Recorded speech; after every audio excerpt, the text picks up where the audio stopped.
کاگیتۆر لە ئەزمموی ئەو یازدەمانگەی کە ئێوە نەخۆشخانەتان کردوێتەوە و ڕۆژانە پێشوازیتان لە نەخۆشەکان کردووە. نەخۆشەکان تا چەندە دڵیان بە میهرەبانی خۆشە وەکە ڕۆژانە دێنە ئێرە چۆن پێشوازیان لێ ئەکرێت لەلایەن ستافی میهرەبانیەوە.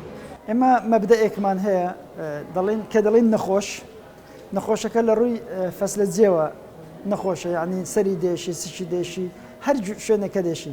نەخۆش بووە لە کاریش کەوتووە، یعنی کەسێک کە نەخۆش کەوت لە کاریش دەکەوی.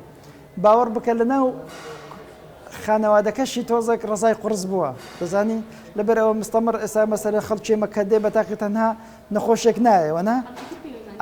و لە ڕووی داراییشەوە خەریک کەوتوتە سەر خەرجی لەلایەک ئیشەکەی ڕاوەستایە، لەلایەک ئێستا خەرجی دەکا. هەموو ئەوانەوە دەکا ئینسانەکە لە ڕووی بەدەنی، لە ڕووی دەرونی و لە ڕووی دارایی، لە ڕووی کۆمەڵایەتی، لە هەموو ڕوو ئەگە کابرایەکی سیاسی بی لە ڕووی سیاسی لە هەموو ڕووەکانە کەسەکە نەخۆش کەوتی ئێستا پێویستی بەوەیە هێزوو تواناکەی بگەڕێتەوە. ئێمە لە میهرەبانی کارمان لەسەر چ کردووە؟ کارمان لەسەر ئەو کردووە کە نەخۆش لای ئێمە سنتەرە. هەموو کەرەستە مادی و معنەویەکانی ناو نەخۆشخانە بە دەوری نەخۆشی دەسوڕێنەوە.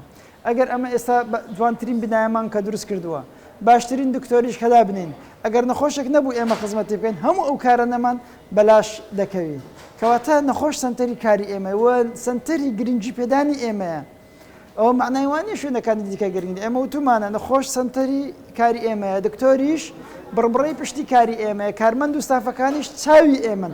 بە هەموو ئەوانە شتێک تەواو دەکەین کە بریتێ لە خزمەتکردنی نەخۆش. من چەند جار بۆ خۆشت شارەزای بە ستافەکەم وتوتمە دەبێت خێتتان بۆ بکەن ئەلێرە ببەسین تاوەکو پێکەنینتان بەرەو نەخۆشەکان. ئەوە معنای وە نییە هەمیشە بە نەخۆش پێ بکەنی، نا، نەخۆش وایە تەندروستی زۆر خراپە، لەوێ پێکەنین بۆ نەخۆشەکە نیشانەی ئەوەی ئەتۆ دوێنت پێداوە خوا نەخواستە، نا، مەبەستمان ئەوێ کاریگەری و بابرێن ئەو تۆ ڕنگ بداتەوە لەسەر کە تۆ هاوخەمی ئەوی و تۆ لێرەی بۆی خەمەکانی کەم بکەیەوە. و نەخۆشەکان کاتێک کە دەبینن بە فعلی ستافێک نەخۆشخانەیەکی ئاوە جوان و پاک، ستافێکی ئاوە بەڕێز و ڕێکوپێک، دکتۆری ئاوا باش و لە ڕووی خەرجیشەوە خەرجیش وای نەچووە کە زۆر دڵی گران بێ، بەڕاستی خەڵکەکە دەتوانن بڵێم زۆر دڵخۆشە.